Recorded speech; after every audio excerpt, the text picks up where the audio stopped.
Colorado and Wyoming, and eastern Colorado and Kansas or Nebraska, southern Colorado and New Mexico. There's just, and of course in western Colorado, Utah, there's just so much back and forth. And so it's really important that we work together.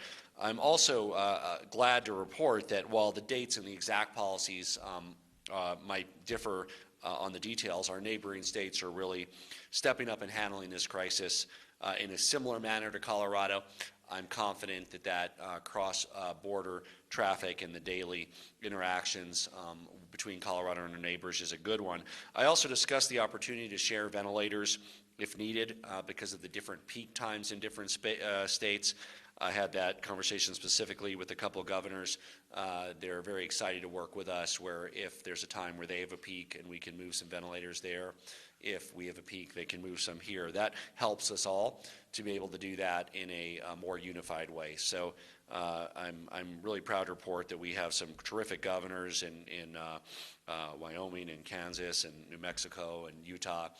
And they really all add a lot to this, and look forward to expanding those relationships in the days and weeks to come. I also want to walk you through some new data that we have that gives you a sense of what things look like when we start to lift restrictions.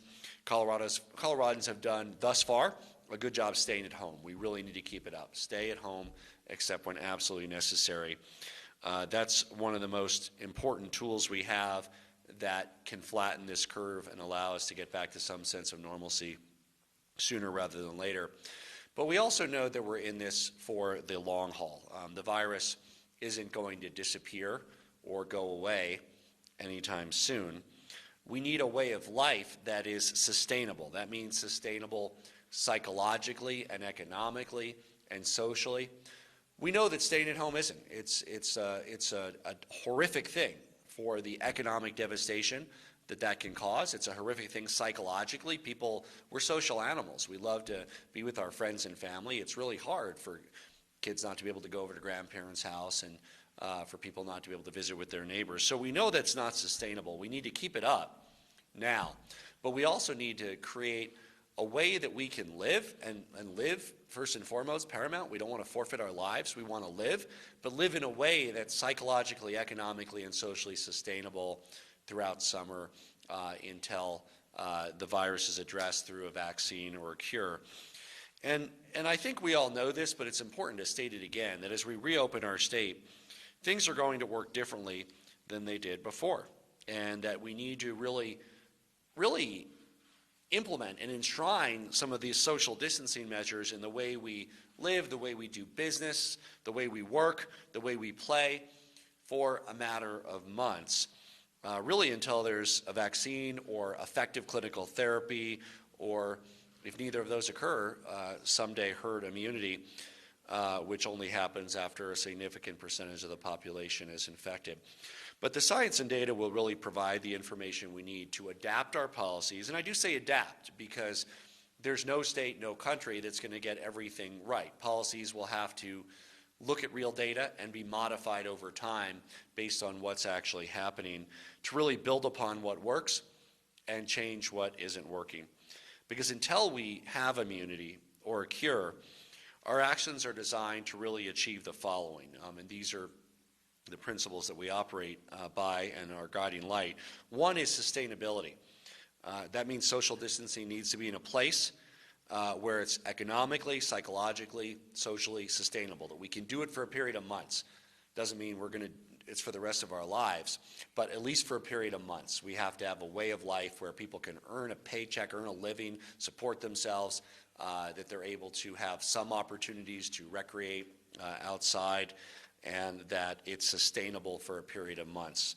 Number two, ensure our ability to care for the sick, and that means both COVID and non-COVID patients without sacrificing quality.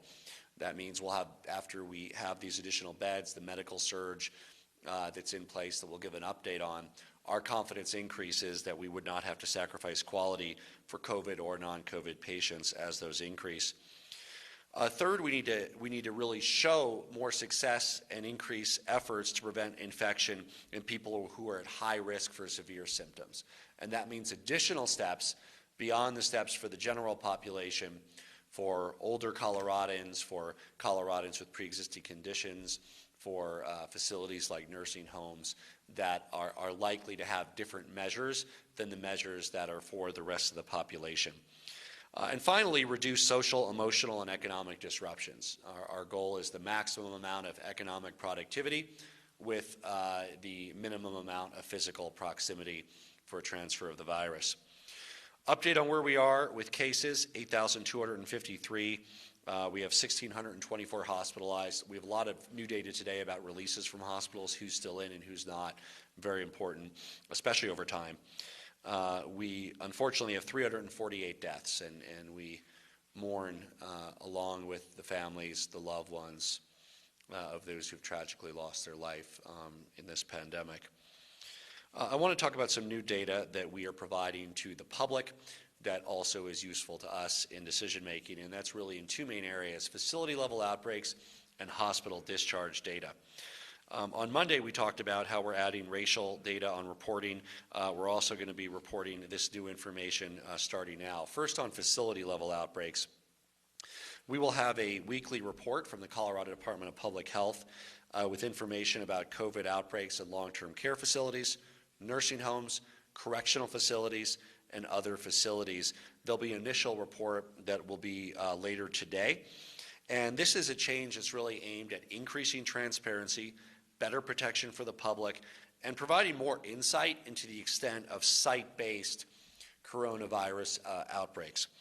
A confirmed outbreak means, and we're using a working definition of 2 or more confirmed cases in a facility that's a non-household group, that's a facility during a 14-day period. So it's defining it in that sense, hopefully before it becomes an outbreak that affects dozens or hundreds of folks. But some facilities are small, some are large.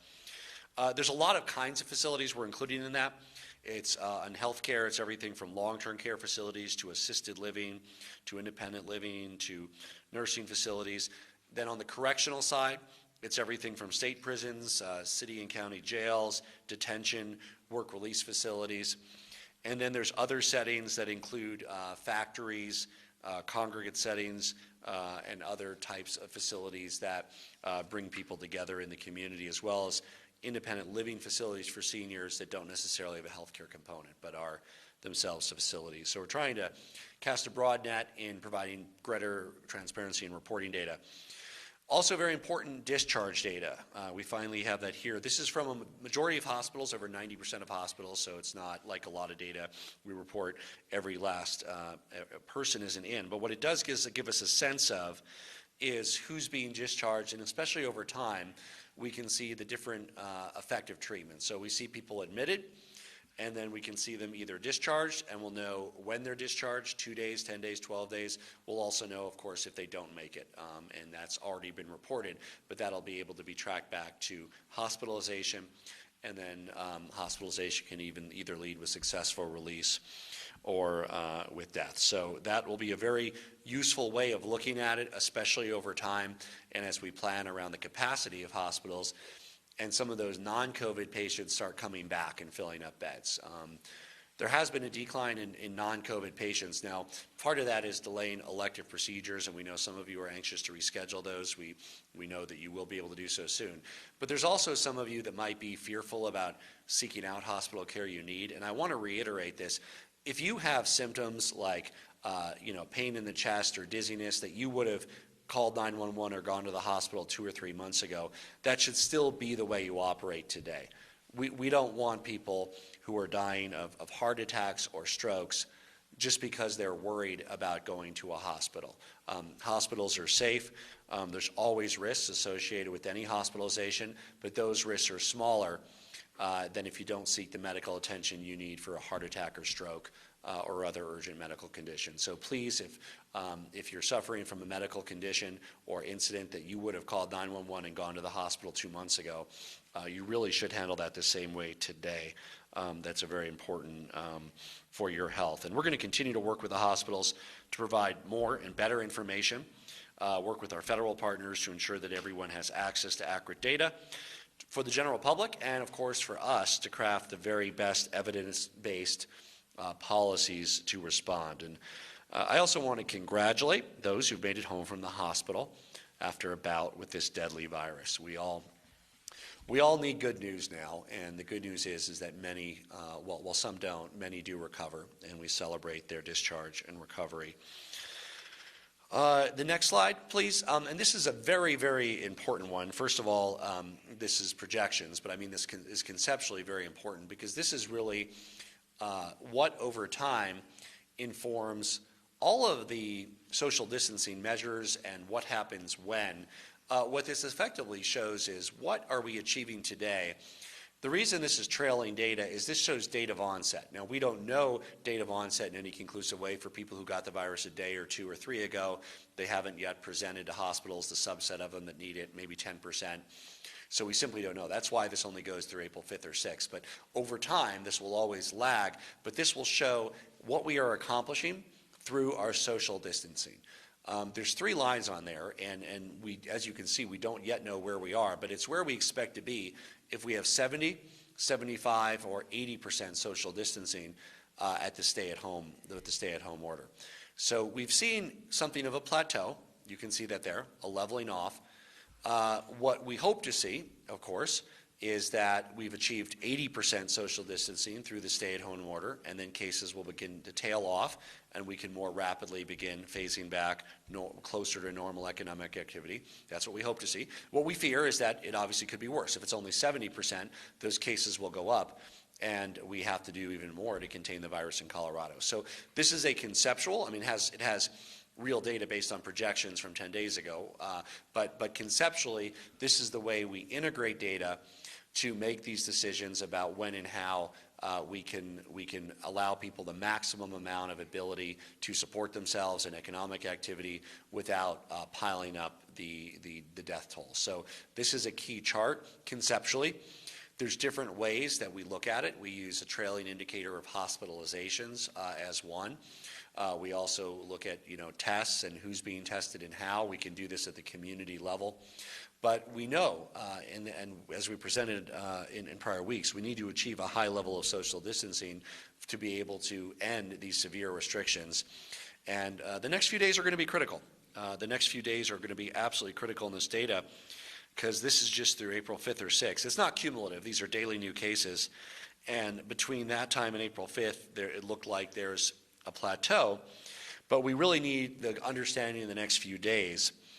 Next 4 or 5 days of this are going to be absolutely critical because to date we don't know whether this is yet a plateau or whether we're starting to make progress in decreasing the rate of infection and see a downward trend in the number of new cases each day. And we will be looking at this and similar proxies, meaning this same kind of graph with other, this is date of onset of symptoms. We also have date of admission to hospital. There's other things that you can plug into this conceptually. Now I want to talk about the question on everyone's mind in Colorado, across the country, across the world, and that's when can we finally start relaxing some of these restrictions? And what will society look like in the near future as we are forced to live with this virus in our state? And how can we make sure that that's sustainable until there's a vaccine or a cure? Sustainable psychologically, people are social animals. We can't stay cooped up in our houses for months on end. Sustainable economically, many Coloradans can't telecommute, need to get out and work, need to be able to earn a paycheck to support their rent and their food. We bought some time with the $1,200 from the federal government, $500 per kid. That was absolutely critical. Without the CARES Act, without the work of our congressional delegation, we wouldn't even have that time. But we bought some time. But people obviously need to be able to support themselves or they won't be able to put food on the table and live their lives. And we know that these severe restrictions right now, staying at home, except when absolutely necessary, as all of us are doing, and wearing a mask when we go out. We know that staying at home all the time is not sustainable over time. And these measures that across the country are being undertaken are putting too much pressure on all of us to be sustainable, too much pressure on our commerce, on our movement, on our social activity. They're effectively unsustainable from a societal perspective. But we also want to dispel any notion that we can immediately go back to how things were in January or February of 2020, because the virus will be with us. We have to find that sustainable way that will be adapted dynamically in real time to how we live with it without overwhelming our healthcare capacity or without overwhelming our economy or ability to support ourselves. The restrictions that were put in place, bars and restaurants, ski resorts, stay at home, were put in place over time gradually after consideration of data and advice from public health officials. And that'll be similar to how they roll off.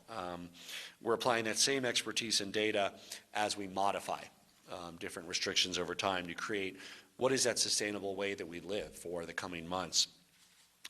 I wish that that relaxing restrictions was like turning a light switch on and off, and we could all just go back to how things were. But it's going to look more like a light dimmer. It's going to be more gradual over time because the virus can't be turned off and on. I wish it could. We're likely to live along with it until it's cured or there's a vaccine. Even as Colorado, we hope, has moved past its peak, that certainly this shows a plateau. We hope it shows a decline. But as we move past our peak, the virus is present, and until we have a widely available vaccine or antiviral therapies that really are game changers and can cure people, or of course in the worst case scenario, eventually we reach herd immunity where a significant number of the population have been infected, coronavirus is going to be part of our lives. We're going to have to learn how to live with it. Right now, the public health risk is severe. We're in the urgent phase. We're going to go through the different phases. We are in the urgent phase. We all need to stay at home. But as the risk decreases through staying at home and also expanding healthcare capacity to make sure that people who have COVID or other conditions have a bed that they need for the optimal care, we of course expect that we will have a level of economic activity and social interaction that can be sustained for a period of months as long as the virus is with us. So we go from urgent phase where we are now, slowing the spread of the virus, buying the time, we're using that time, we'll give it an update, we're building additional capacity. That means everything from personal protection equipment to beds to ventilators to personnel, all of that. Gearing up the testing, and we also plan to continue to work with everyone to get those cost-benefit parameters in place for which are the most important areas that we need to loosen up psychologically, economically, to sustain this for a period of months so that we can get through it without greater loss of life. Stabilization phase is where we expect to be for a while. This is the social distancing measures that bring down the rate of infection and hospitalizations. We're going to go more into those factors in a moment, but it basically means that we have to keep the spread of the virus or the R0, the effective rate, around 1. It no longer on a hockey stick up. If it can be additional, contained and reductions, that's wonderful, but we know that it's going to be here. Some will have it, and how do we have as much as possible of a functioning economy, functioning society, in a different way, but a way that meets our psychological, emotional, and economic needs as Coloradans and as Americans, and that is the goal of stabilization. And of course, we all await recovery when we can embrace our neighbors and attend Rockies games and attend large churches with thousands of people. We all await that day. And that can occur and will occur, and most of us will get to see that day, and that'll be based on population level immunity or on a treatment that is a game changer and works, and that will then at that point allow lifting of all restrictions and getting back to our Colorado way of life that we love and we cherish. And there are so many clinical trials occurring of treatments, of vaccines that are being accelerated, not just in America, and whether that vaccine comes from Japan or Germany or America or South Korea, it is being expedited in every way possible. The scientists like to temper our expectations and say it could be 12 to 18 months. It certainly could, but many of these vaccines are being accelerated and tested and brought to people, and then of course many cures, many potential cures. And there's different kinds. I mean, a potential cure that has a slight impact and a slight therapeutical benefit doesn't change this overall calculation, right? And some of those might be coming online. We certainly hope they are. But what you really need to change this and get to recovery sooner is more of a definitive cure, right? In the way that penicillin cures strep throat, right? Something that has a very high cure rate would need to exist to be able to get back to that recovery soon. So scientists across the world, including at CSU, at CU, Anschutz, all over the world are working on both vaccinations as well as cures. And the sooner that occurs, the sooner we can get back to recovery. But in the meantime, we'll be in the stabilization phase. So I want to give you additional transparency and input into kind of our decision-making process about these parameters. And we really have several principles that guide decision-making that I've laid down for the state, that we are operationalizing across our public health efforts, our economic recovery efforts. That means work to suppress the virus, increased ability to conduct testing. We're going to go into more detail on each of these. Additional protections for those who are most at risk. The ability of our healthcare system to have enough beds to handle the demand for both COVID and non-COVID patients. Social distancing policies that can be sustainable, meaning that can function alongside our economy, meeting our psychological and emotional needs that we can keep up for a matter of months. And then the ongoing monitoring and evaluation of policies and their impact. And of course, we will be updating and making changes in real time based on actual data. So we'll go to the next slide and we'll talk about these one at a time. This is the one that goes back to that conceptual slide that I showed you. We want to work to suppress the virus. Within the next 5 days, we should have some good data on what level of suppression this stay-at-home order achieved. We hope that it's a decline in the virus, but at this point, we're already seeing a plateau. But it needs to be a decline. We hope it's a decline, and we will have the data and science to guide us on what level of social distancing we need going forward to effectively manage that spread. So if we're at 80%, how long do we be at 80% before you go down to 70?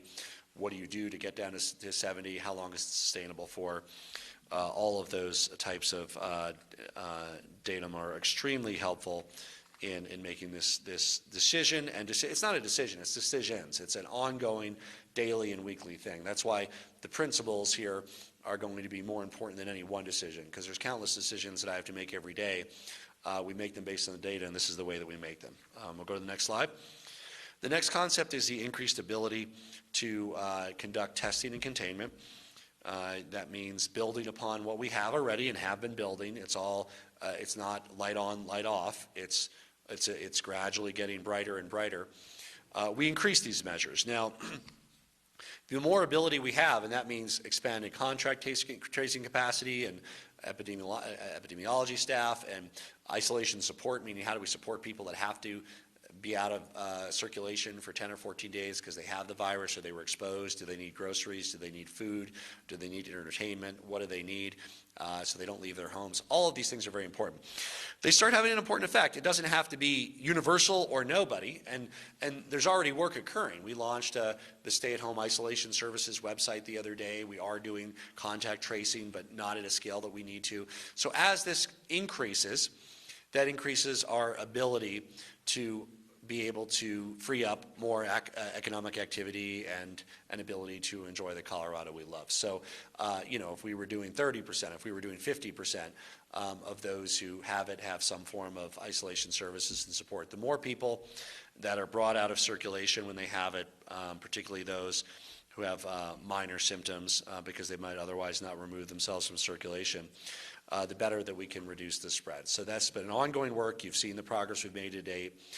We know we need to make a lot more progress the days, the weeks, the months ahead, and it's a priority lever. The more that we can do here, the more impact we can have. Never has to be everybody, but the more people it is, it starts moving the needle a lot on reducing the spread.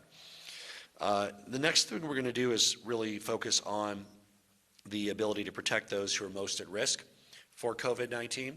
That's the next slide. What that means is, this is the ongoing monitoring. So this is just saying that, of course, once something is in place, we're always going to look at real data. We don't just assume it works.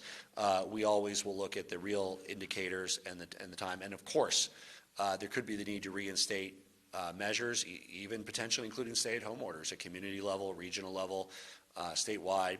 But these are the principles that are guiding that decision-making, and we all hope to avoid those kinds of draconian measures. Next slide. So part of what needs to be in place, and again is increasingly being put in place, is protecting those who are most at risk for COVID-19. That means additional steps around nursing homes and congregate care facilities. We have some good safety parameters in place, but there is a problem with compliance, and so we need to step up monitoring, compliance, and support, as well as look at additional measures that we can take. In addition to those who are in nursing homes, it's also about protecting people with underlying chronic illness or advanced age who live in their own setting.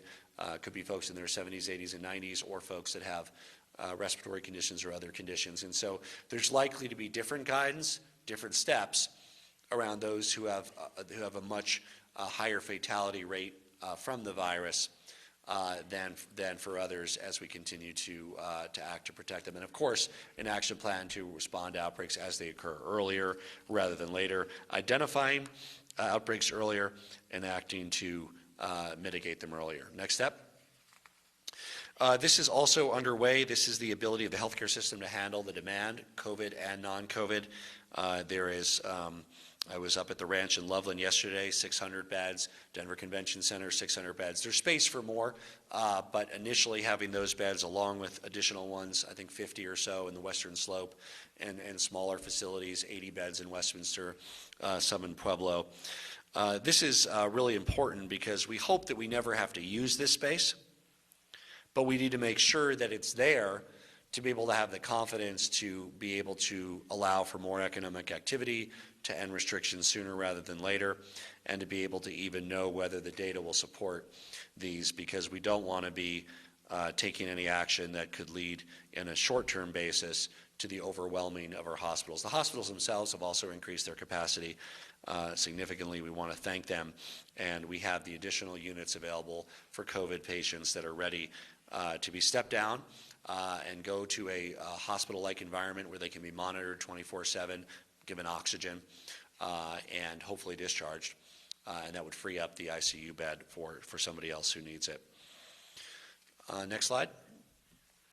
Really what we are as a society, and society means, you and your cities, you and your counties, it means Colorado, it means America, really also is the same questions being asked by people around the world, is how can we have sustainable social distancing policies that are effective and allow for economic growth and sustainability, psychological, spiritual, emotional, sustaining ourselves during this period of months, right? 2 months, 3 months, 10 months, however long it is till there's a cure or vaccine. But it needs to be sustainable. And how do we do that? The answers might be a little different in different cultures. They might be different in cultures that value getting together differently, that have different values. But what are the economic and social costs of keeping restrictions in place versus the economic and social benefits when that's lifted? On reopening, non-critical businesses, of course, need to be able to support physical distancing measures that are very, very important, because that really empowers their ability to even be open. That means things like wearing masks. It means things like physical distancing. Some of the steps that you've seen at grocery stores, at least I hope you've seen at grocery stores, and grocery stores have to do, the spacing in the lines, staggering shifts, all of that across larger portions of our economy. In many ways, some of these critical businesses have helped determine what is working, what doesn't work, and what works. And we learn from that, and it won't look too different as the other parts of the economy come back online in terms of having some of those same protective measures that the best practices, the good ones, the ones that are doing it well on the critical side have done. It also means things are likely to be the norm that include increasing telecommuting to the extent that we can, and staggering work shifts, to have half the number of workers there for 2 shifts or 3 shifts instead of 1. So these things are likely to be the norm. Because they're more economically sustainable, but they achieve this goal of social distancing in a way that can help prevent us from having to get to a scenario where there has to be some kind of stay-at-home or a more extreme step that's taken. I also want to give a shout out to our state workers. We're at about 80% of our state workforce telecommuting.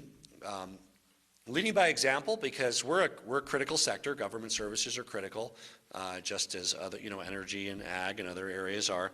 But we've been able to achieve, and that means we could have 100% going to work if we wanted to, of the state government. But we don't, because we care about the safety of our state workers, and we are able to deliver state services with about 80% telecommuting, working from home. And keep in mind that by the nature of what some of our brave state workers do, there's no way to work from home. If you are a prison guard or you're clearing snow on Highway 70 and work for CDOT, there's no way that we can figure out how you can do that from home. But we thank you. And for the state workers that are taking on additional figuring out how to do this work from home, thank you. So I want to thank all of our state workers for stepping up. We all wish we had a magic wand that we could wave to get us back to how life was, how we took it for granted last year in January and February of this year. We don't have that magic wand. We do have science, and science will get us there. I'm an optimist. I always try to figure out how the glass is half full. I think that this kind of event will help generate enthusiasm in a whole new generation of scientists. I mean, just kids that are growing up that see the real life and death importance of work, not just in biological sciences here, but across the board for the progress of humanity, for the security of humanity, the importance of really folks dedicating their careers to the sciences is so incredibly important. And what we know that what we do have, while we don't have a magic wand and we do have science, we also have a talented group of people at the state, at the CDC, across the world, that are using the tools we have, as imperfect and limited as they are, to prevent catastrophic death and to get back to as much normalcy as we can, as soon as we can. And I know that we're all disappointed, as am I, that we're not able to simply go back to how things were a few months ago and how we took life for granted. But once we're through this urgent phase, we are able to reintroduce a level of balance in society that's a balance between protecting our lives, because without our lives, everything else isn't worthwhile, our need to get the economy moving, help make sure that folks can earn a paycheck, support themselves, and bring back a sustainable level of social interaction. Not what it was, but better than it is now, so that we can live our lives in a rewarding way, in a sustainable way, in a joyous way, in a healthy way, for a period of months until there's a vaccine or cure. I want to thank all of you for joining us. Hope that this new data is parsed and looked at by the general public. It's great to see what people in crowdsourcing are doing with the data that's being provided. We're excited to provide this additional level of data around discharges and facilities. We look forward to working with the hospitals and others to bring even more useful data online sooner rather than later. And I want to thank all of you for joining us, and we'll open it up for questions. Governor, it's pretty clear, based off of your presentation, that in 5 days or so, it's a possibility that on April 27th you could reopen at least some phases of our economy. What should the manager out there right now, what should the small business owner out there do to prepare for the possibility people could go back to work come April 27th? Yeah. So we'll have a few days warning based on who that affects and what day that is, as we've talked about. Should they be preparing now, though? Well, we made it clear it's unlikely that the way we think about businesses like bars and nightclubs can function in this environment. Restaurants aren't going to go back right away, but when they do go back, they will have additional social distancing measures. I think a good thing for every business to think about is how can we maximize social distancing, or how can we minimize physical proximity. So think about that plan. What does it mean for your business? Does it mean that you have two shifts, a morning and an evening or swing shift instead of one, so there's half as many people at each and you can still get your work done? Does it mean that you build temporary fiberglass or glass barriers between workstations? Does it mean that you increase the number of people that can permanently telecommute?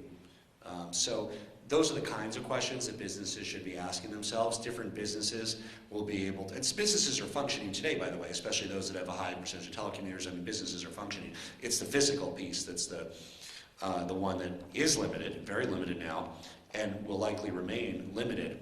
But it's about how you can maximize your productivity, support yourselves, get back to as close to normal business as you can, while having additional physical distancing in place. So that should be on the minds, first and foremost, of our small businesses across our state as they're able to get back to a little greater degree of normalcy in the coming weeks. And a quick follow-up, I'm sorry, sir. Phase 2, whenever we enter Phase 2, still has a ban on large public gatherings. Are you prepared as a sports fan to tell the Colorado Rockies no fans in Coors Field? Are you prepared as a Broncos fan to tell the Broncos you can't play football at Mile High in the fall? Well, the leagues have been acting very responsibly. I know that at least Major League Baseball, which I follow very closely, is still batting around a number of different ideas, including playing at empty stadiums at spring training locations in Arizona and Florida, or at some other areas where they would be televised. So they're taking all this very seriously. I hope, as a baseball fan, that we have a baseball season this year. I don't think it's going to look like any other baseball season that we've seen before. You think we could have fans inside Coors Field this year? Well, Major League Baseball, that's not the direction that they've indicated that they're taking. They haven't decided formally yet, but I think what they're looking at are playing to empty stadiums, possibly at spring training facilities. They haven't approached us about anything else. But look, it's not just professional baseball. We all care about what sports will look like for youth over summer, and I think that there's a way that can occur, but it's not going to be the same way. I mean, you're not going to be able to have in any context, bleachers full of fans. You'll have to be very careful about how that's done. We know how important sports are to all of our lives, but it's about figuring out how we can have a sustainable new normal. I mean, sports are a part of our life that is required for us to be able to live sustainably for a period of months, and how can we integrate that back in a way that's safe and doesn't put the lives of our fellow Coloradans in jeopardy. Phone question? Hello, Governor. This is Vinny Del Giudice at Bloomberg News in Denver. Two questions. First, regarding the Western governors. Now, are you in contact with California's governor about joining the regional group they're putting together further west, or are you looking at forming a governor's group in the Rocky Mountain states, Montana, Wyoming, etc.? Now, as far as Colorado, the beef industry, do you have an update on the JBS meatpacking plant in Greeley and the Cargill plant in Fort Morgan, a number of COVID cases, cleanups, fatalities, etc.? Thank you, sir. The priority for our state in terms of working with other states and governors has been our neighboring states, because that's where people commute back and forth every day, whether it's Fort Collins to Cheyenne, or both sides of the Kansas border, or on the New Mexico border, whether you're in Durango or Trinidad. That's where we have people going back and forth every day. So in terms of a regional approach, because even if we were somehow make great progress here, that would be jeopardized if similar progress wasn't being made across the border in other states that have a great high degree of interaction with ours. So I had good conversations with the governors of our neighboring states. I'm confident that we all have approaches that are consistent with one another. It doesn't mean they're going to be identical, because the trajectory of coronavirus in those states is going to be slightly different in each state. But we are working together very well. While we've convened through the National Governors Association, including a call this morning that had 40-some governors on it, the focus of our one-on-one conversations around sharing ventilators, around our borders, around potentials for contamination are most relevant with our neighboring states. We also, with regard to JBS, they are still under a public health order from Weld County, and Weld County is continuing the conversation with them about how they can safely reopen. I believe that what they chose to do is close down for a period of 14 days. There could be ways that we could get them back sooner. I think we're already into that 14-day period, by the way. But that would include making sure that people are tested and released back to work. But we have to make sure that that would work with the way that they operate. But the goal is to secure our national food supply chain, make sure that JBS is able to open as quickly as they can. There's additional conversations for Morgan, Cargill, They've taken additional steps to prevent spread at the workplace. They've had working closely with public health officials, both in the state as well as in the county, and they remain open for business. Next question from the room. Yeah. Yes, from our morning anchor, Alan Janae. He's having trouble getting responses from the Department of Labor. Wanted me to ask you, gig workers are having trouble getting unemployment filed. One worker told us there's not even a working path on the website yet where she can file. Can you tell us how much longer will it take to get that going? And is there anything you can explain about why it's taking so long? We're happy to have a press availability with the head of our Department of Labor and Employment, Joe Barella. He's done several press availabilities with me, also on telephone and television and radio.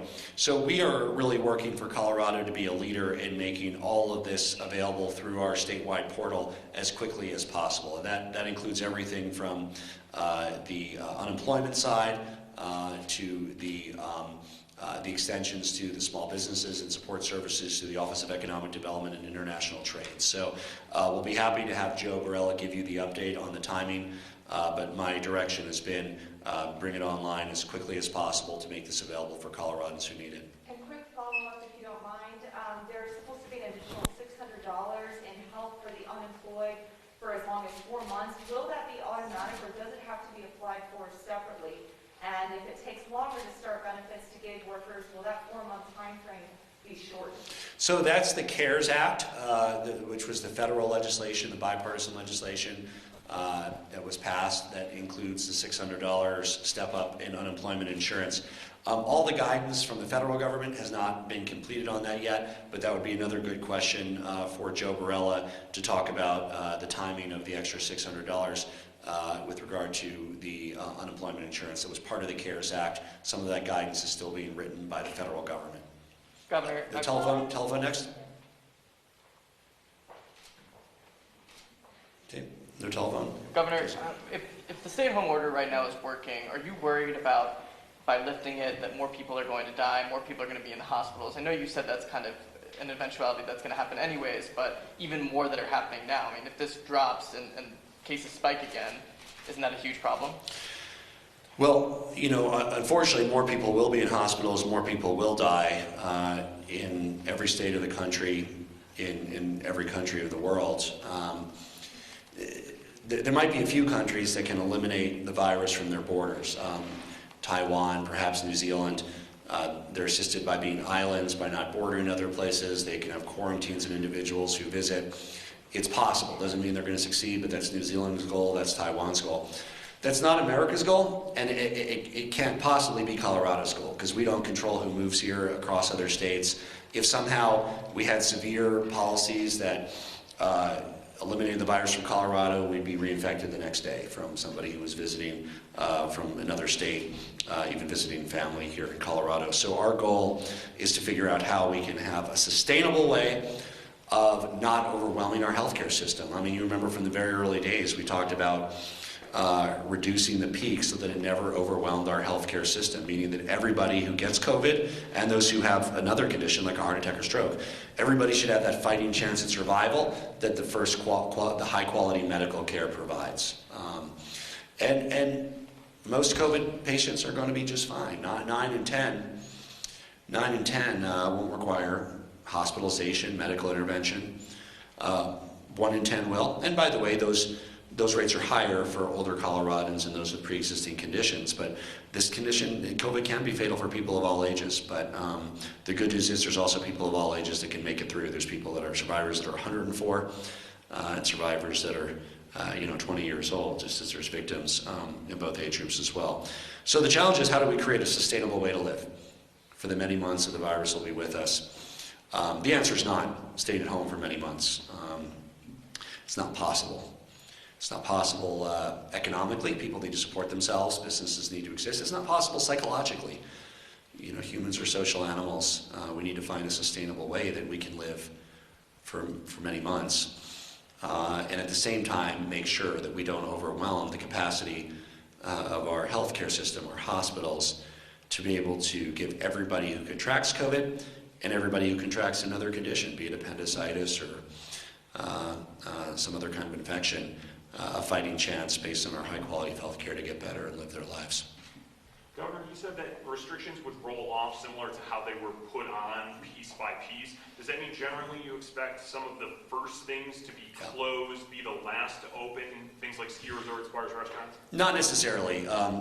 It means that they will be sequenced in a way that makes sense and is supported by the data. I mean, it may resemble that and probably will, but not because of when they were put on, just because those are the steps. So I think we know more now. We know more every day. We'll know more in a week than we know today.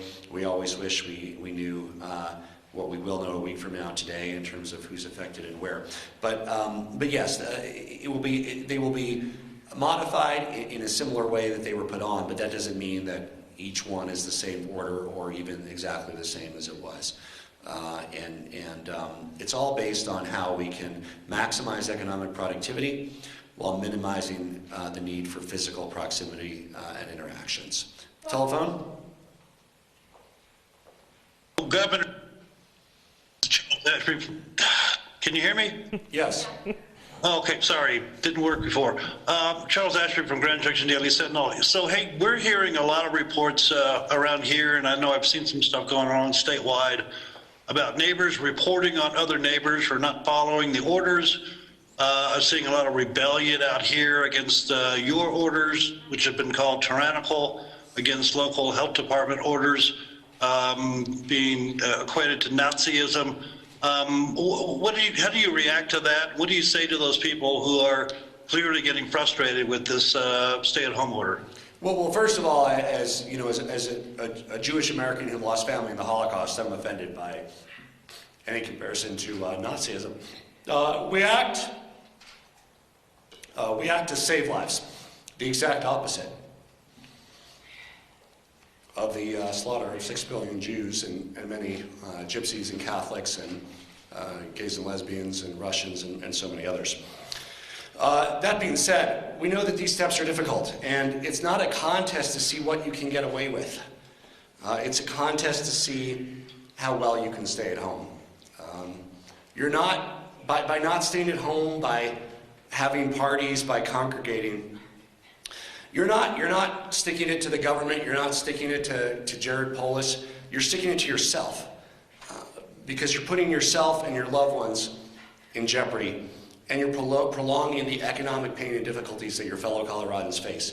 Now's the time for us to act with unity, to act together, to be able to do the best that we can, to stay at home except when absolutely necessary, so that we can open up sooner rather than later, so that we can have more freedom quicker rather than later, and that we can create a sustainable way for us to get by as a state and as a country.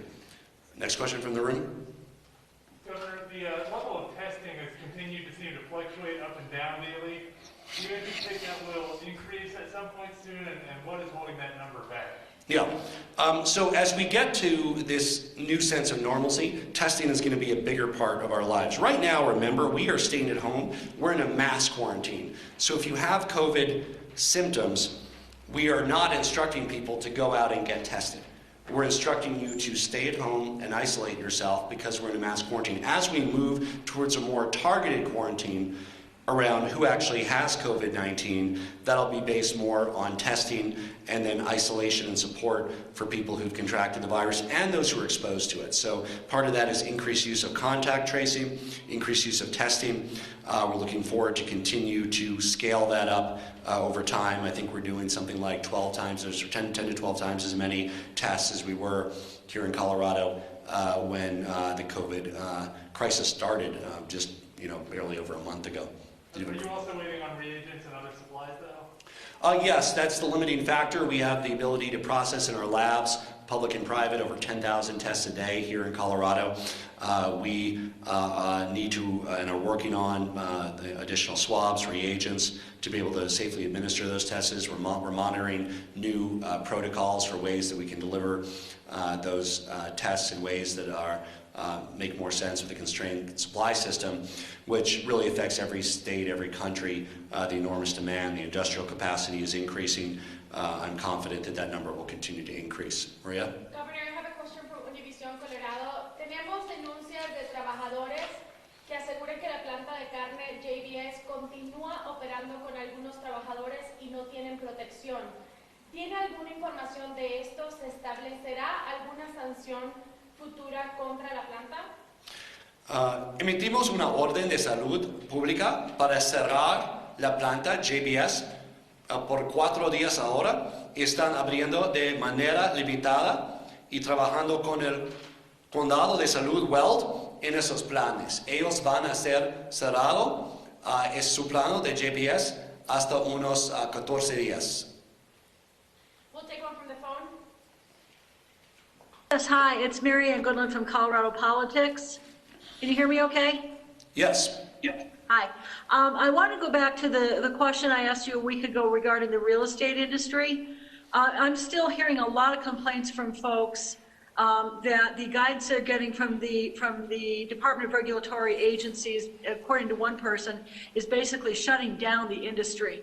And I wanted to know what your position would be on showing homes if people could use social distancing guidelines, you know, just limited to very small gatherings, masks, that kind of thing.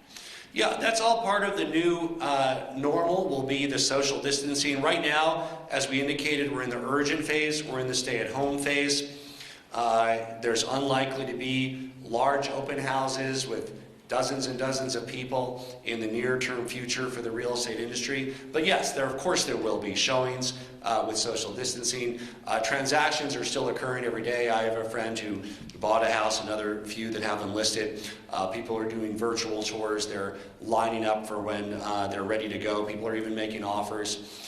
And of course, inspections are occurring. But as soon as possible, making sure that people can do those site visits and visit homes that they're interested in is absolutely critical towards not just getting our economy going again, but towards that sustainable way of life we talk about. Buying and selling homes is a normal, sustainable part of life in Colorado, just as going to a local park is, just as going to be able to go to your job is, which most Coloradans can't do now. So as we look towards entering that more sustainable area of managing this in a way that balances the need for economic sustenance, for psychological sustenance, for emotional sustenance, with the need for health and safety. Absolutely, home showings are an important part of what needs to occur. One more question. Governor, we have frontline healthcare workers telling us they're reusing masks that they would normally toss out after one use. They're using them for a week, or sharing disposable gowns that they would go through 12 or 20 of them in a day. They're all sharing the same one for the same entire day. They don't feel protected and safe doing this life-saving work. What's the outlook for that community of workers? Do you expect the PPE situation to improve, and if so, how? The frontline healthcare workers are the top priority for the state's work in acquiring personal protection equipment. We've acquired hundreds of thousands of masks and gowns and gloves. We had 100,000 just arrived from Taiwan the other day. We are working closely with the hospitals to give them what they need. The hospitals are also validating new safety protocols around ways that they can decontaminate masks. If they need to, they can reuse them. There's a number of demonstrated ways that they can do that have been approved federally, that are being done safely across the country. But we also know that there's others that will need increased use of masks and protective equipment above and beyond our frontline healthcare workers. And our goals are very high. We're hoping to acquire enough masks to also provide them to first responders, for those who work in nursing facilities, for grocery workers, for many others that we hope to work with their employers, who will also be providing some masks to help meet that need. But the healthcare workers are the first ones who get any of the personal protection equipment that they need in Colorado. Before we end today, I want to take a moment to celebrate one of our own. I want to say a few words about one of your colleagues who's going to be leaving us for Washington, D.C.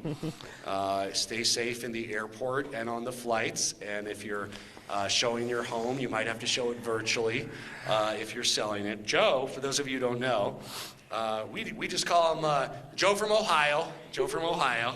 I think when he first met me, This is when the other stations drop coverage, by the way. We traded Tim Ryan stories. I think you're from the Youngstown area of Ohio. Yes, I'm good friends with erstwhile presidential candidate and congressional baseball team first baseman Tim Ryan.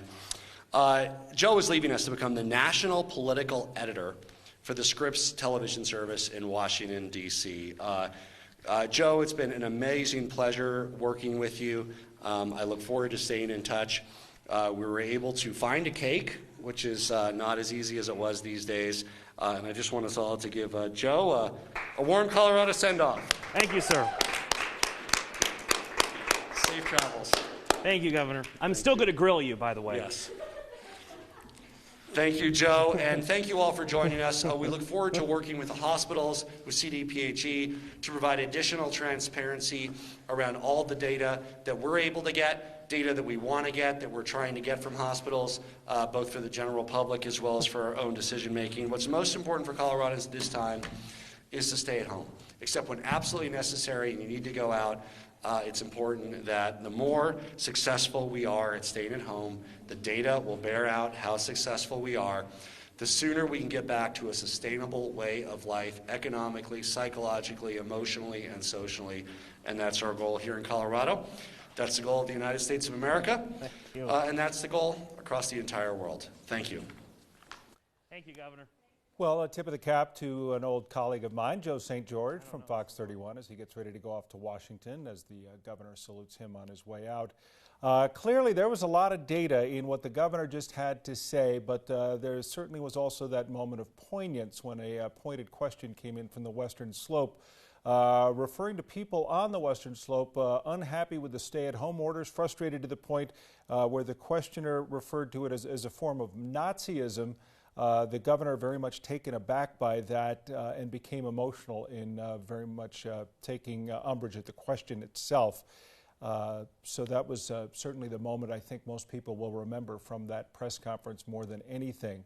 As far as the data, the governor talking at great length about something we've seen other states do, more notably in the Northeast, where there is a 6-state alliance that is planning how they will return to normal. There are 3 states on the West Coast, California and Washington and Oregon, all working together. The governor was talking about our neighboring states from Utah to Nebraska and Kansas, as well as New Mexico, and how they are trying to work in concert so to make sure that they are, in fact, holding the same rules and also looking for something that akin to the same finish line as to when things may be returning to some form of normal. Also addressing the phases that we're going through from urgent to stabilization to recovery. But those statistics, they come every day, and we're expecting in about 45 minutes to get the complete numbers for today. But the governor letting us know there are at least 19 more people dead in Colorado, the death toll now at 348. Quite a bit to uncover. We'll be talking about it coming up at 4 o'clock at 9 News.